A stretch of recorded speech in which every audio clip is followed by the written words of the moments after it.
On this week's edition of New York Now, we give you a peek behind the curtain at the reporters covering state politics at the Capitol and unpack their experience being a part of the LCA. Then we'll share an interview with iconic civil rights newspaper photographer Jim Peppler and unpack some of the biggest moments of his career. I'm Chantel Destra, and this is New York Now. Today, the Senate majority will pass legislation. I will fight like hell for you every single day, like I've always done and always will. Passing these bills on the floor, making yet another stand. Welcome to this week's edition of New York Now. I'm Chantel Destra. This week, a Siena College Research Institute poll delivered revelations on the governor's favorability and how New Yorkers are approaching some of the state's top issues. While the governor's approval rating was at an all-time high just last month, the new poll showed a slight dip in Hochul's overall favorability and job approval. It's important to also note that the majority of voters who were polled said they believed the governor was hardworking and not corrupt. And amid rising inflation, New Yorkers also named cost of living as their top concern. Runner-up was the migrant crisis, as the state continues to mitigate the influx of asylum seekers. But as we know, things are always subject to change in polling, especially given the time we're in, with budget negotiations underway and elections for state legislature, congressional seats, and the president just a few months ahead.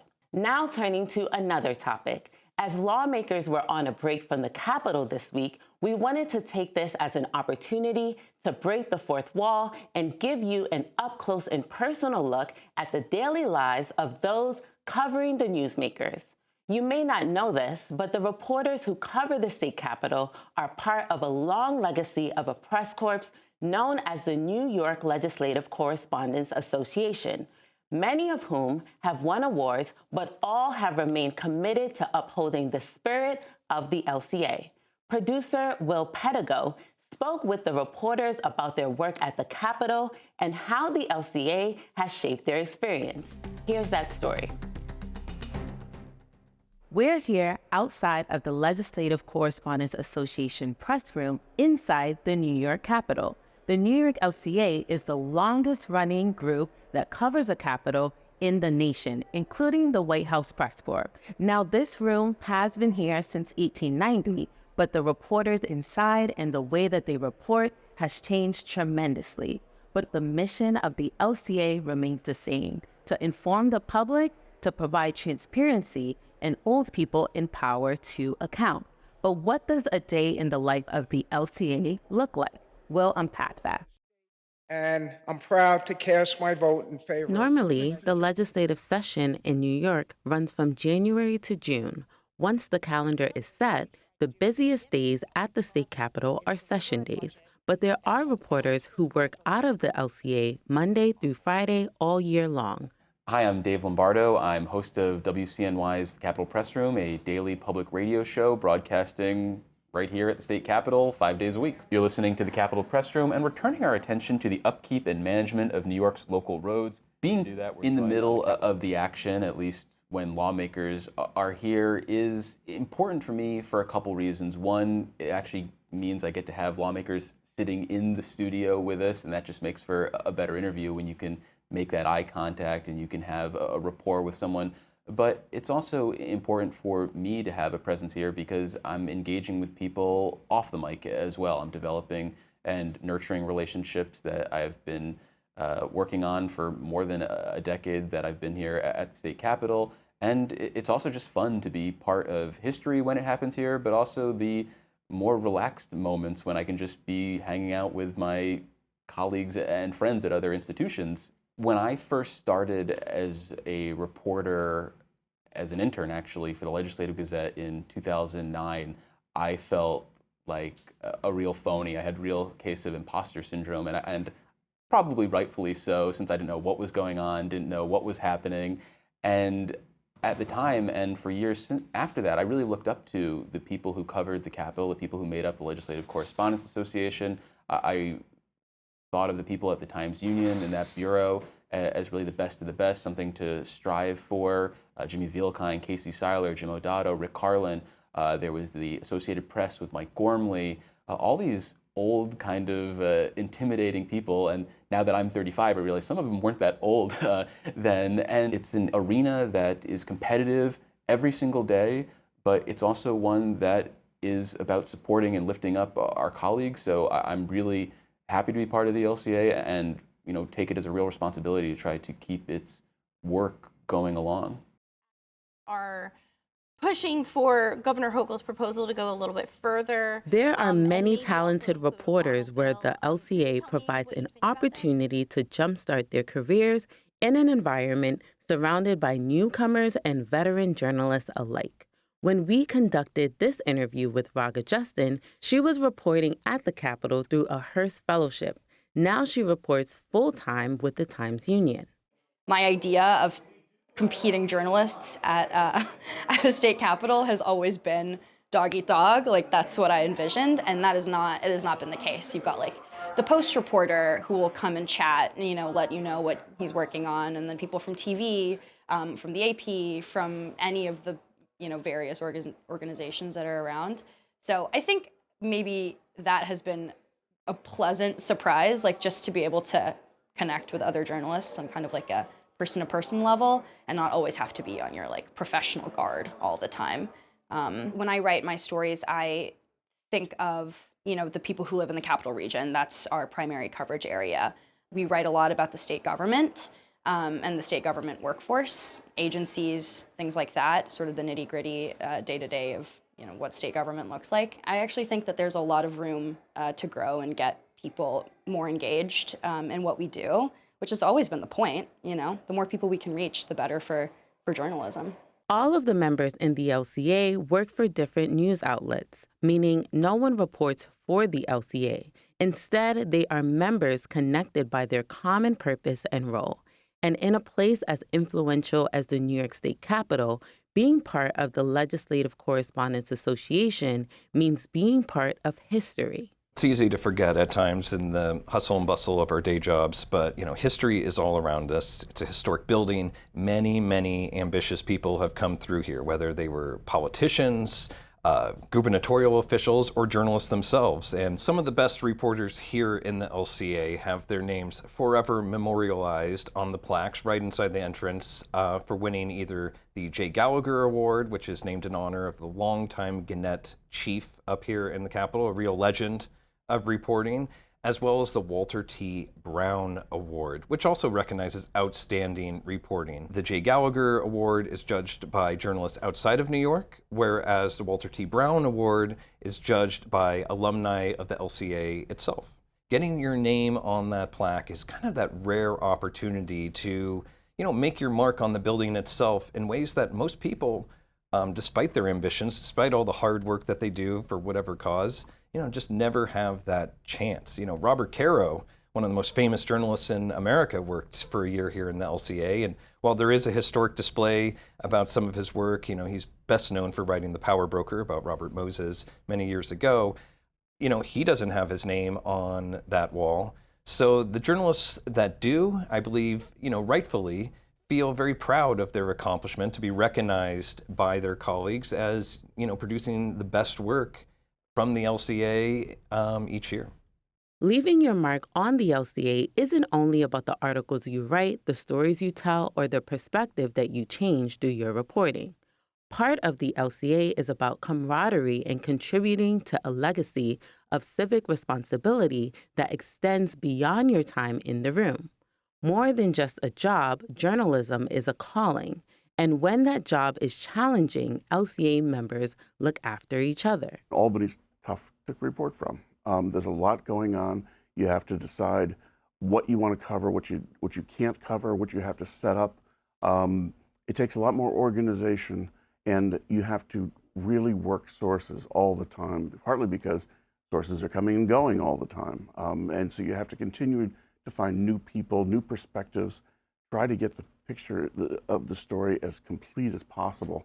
And that's not always easy, because you've got the people in power who have these public relations staffs who can try to direct what the news is. We have to resist that. and provide the news in a format and in a thorough way that the public can use to make their decisions about how they want their state to be run or how they want their community to be run. Like a lot of people who work in Albany, we've had chances to go to Washington, and you know, Albany is really, it's closer to the people. It's a fascinating place, but you know, a reporter can really get a lot more done in Albany, can affect real change. You know, find an issue that hasn't been looked at, give it some exposure, let the public figure out how they want to deal with it.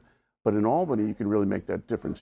Within the White House Press Corps, New York's Legislative Correspondents Association, and others, the symbolic leader is sometimes referred to as the dean. The dean is typically a veteran journalist that embodies the spirit of the Corps. To me, Jay Gallagher, who died a few years ago, he was the Gannett News Service chief.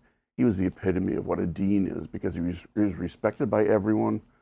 He worked really hard, but he was not arrogant. He was not a prima donna at all. Then suddenly it came back on taxpayers to make up the difference.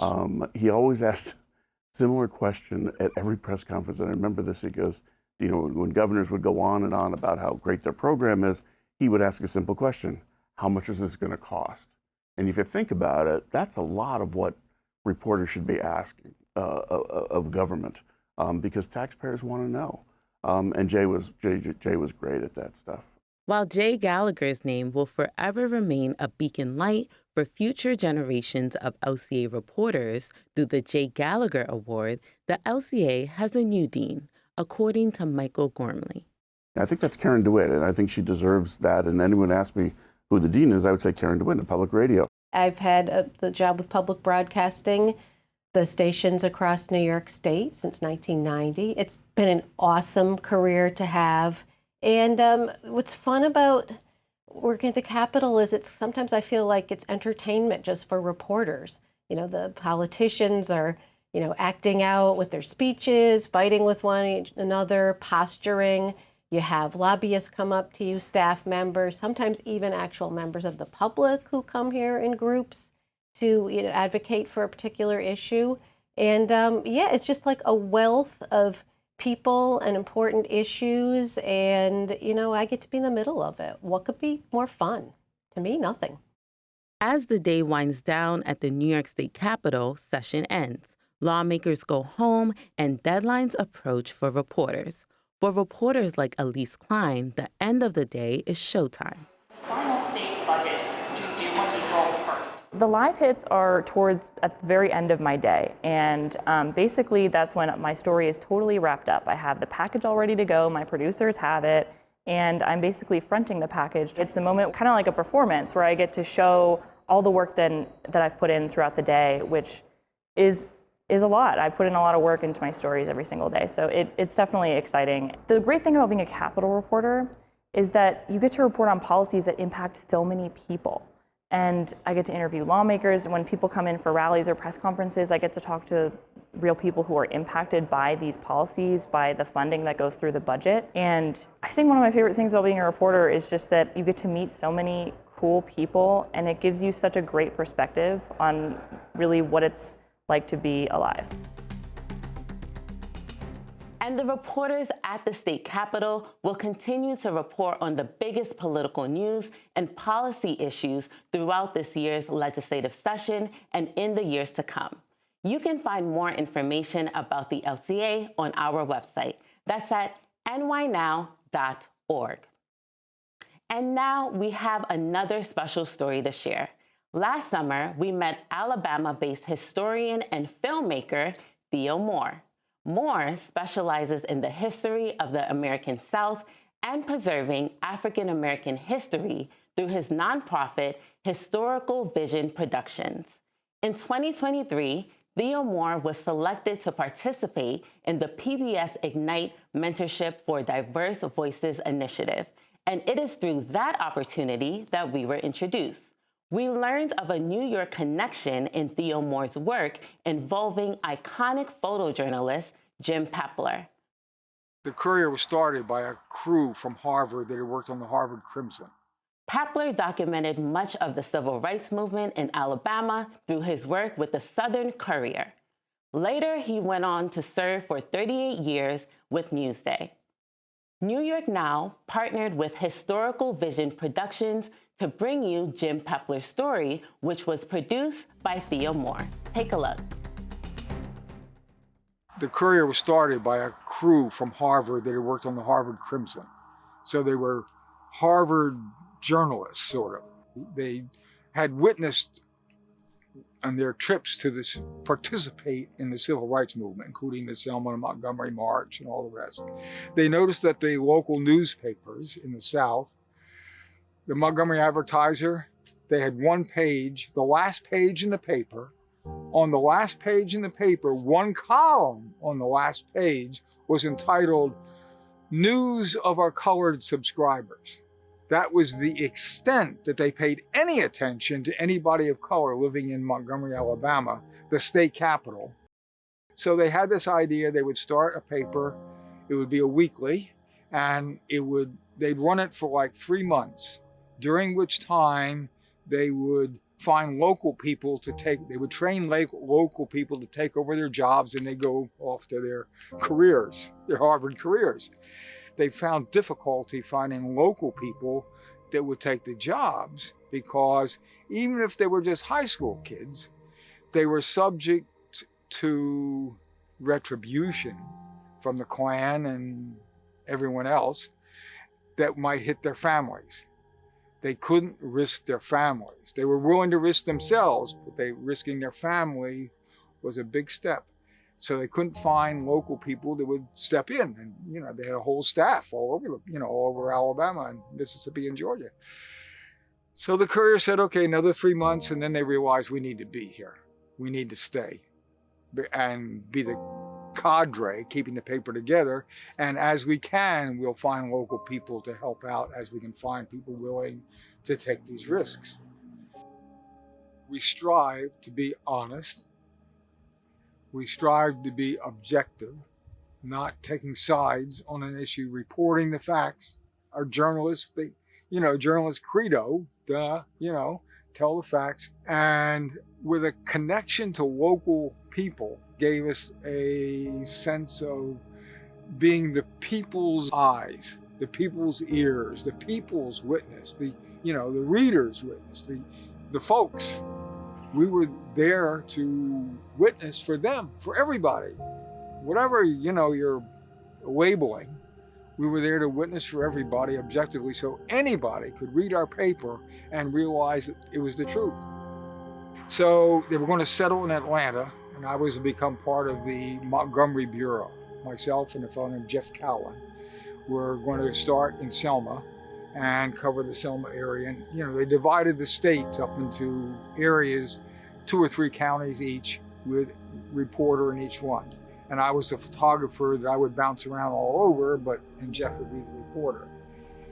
We worked Selma for a little bit, and for whatever reasons, the place that was housing us in Selma didn't want us there. They say, you're out of here. So we moved to Montgomery. Clifford and Virginia Durr, they gave us a place to stay. They had an apartment above their house, in their house. The upstairs was 2 apartments. One became the dark room for the Courier, and the other became the living quarters for myself. And Amy, bless her heart, with my little baby daughter, Robin, decided she would come down and live with us in Montgomery, Alabama. And she went to work for the Courier as well.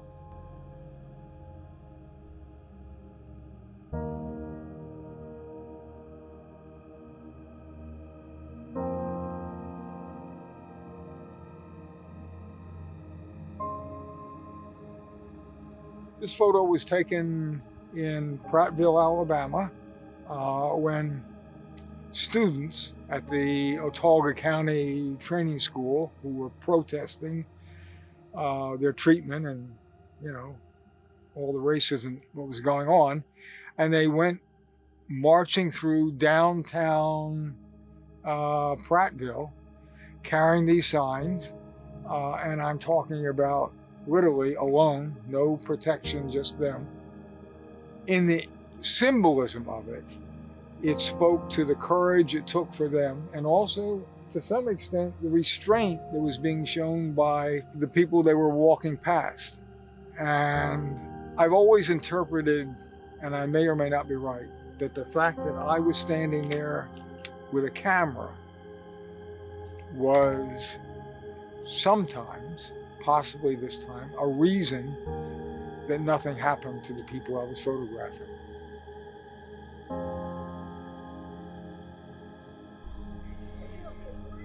I have some very sad news for all of you, and I think sad news for all of our fellow citizens and people who love peace all over the world.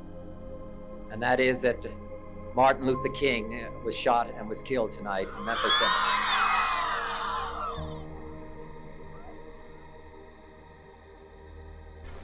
Martin Luther King dedicated his life to love and to justice between fellow human beings. He died in the cause of that effort. In this difficult day, in this difficult time for the United States, it's perhaps well to ask what kind of a nation we are and what direction we want to move in. They killed Dr. King. I could cry now, but when we heard the news on the radio, the person I was with, we were in a car, we just sat and cried and cried and cried. And I covered his funeral. And it was like, among the last things I did for the Courier was covering his funeral. And I did, you know, I gave it my best shot. I mean, I covered the daylights out of what I could get to of his funeral, given that I'm running around on foot. I got a picture of Wilt Chamberlain walking along in conversation with Richard Nixon. I mean, come on, you know, hi, Wilt, you know, and Bobby Kennedy was there. And I got this shot through the window. I have a picture of a reflection of me taking a picture of him inside the car. And that's one of my pictures of, you know, me with Bobby Kennedy, you know.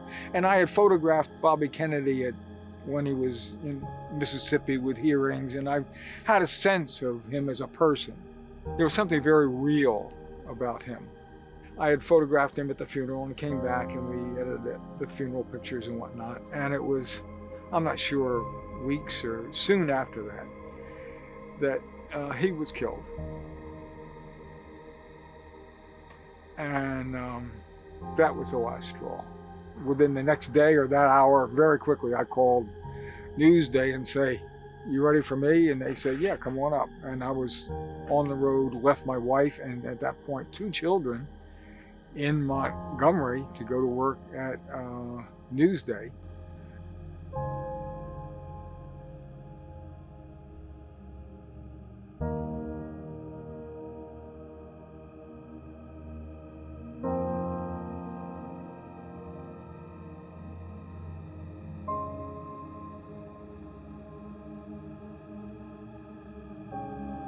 When I take a picture, who does the picture belong to? I was always into trying to make the picture communicate as much as I could see in the moment, in the person, in the situation, that I felt was important to get in there, you know. Our old axiom of photography is you crop out what doesn't speak to you and leave in everything that does. When you've got it down to what tells us the story that you've witnessed, and you do it. But the other part of it is that I'm there witnessing for the world, but also witnessing for the people I'm photographing. If I'm taking your picture, the picture belongs to you, it's you. What I'm seeing here might be recording a moment in your life, a feeling you're having, but it's you. So I always felt that my pictures really belonged to the people that I was photographing. Not the editors, not the readers, not the universe, not me, but the people that I'm photographing. It's their picture, you know. You see, if they saw it, they say, "That's me. That's my picture." So I always felt they belonged to the people. And I had this boxes, you know, negatives of, you know, pictures I'd taken of people and anywhere, but definitely the South. And what was I going to do with them? And life events led me to connect with the Alabama Department of Archives and History. And it occurred to me, that's where the pictures belong. To learn more about Theo Moore and to see Jim Peppler's collection of photos from his time reporting on the civil rights movement, you can visit our website. Again, that's at nynow.org. Now that does it for this episode of New York Now. Thank you for tuning in, and see you next week.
Funding for New York Now is provided by WNET.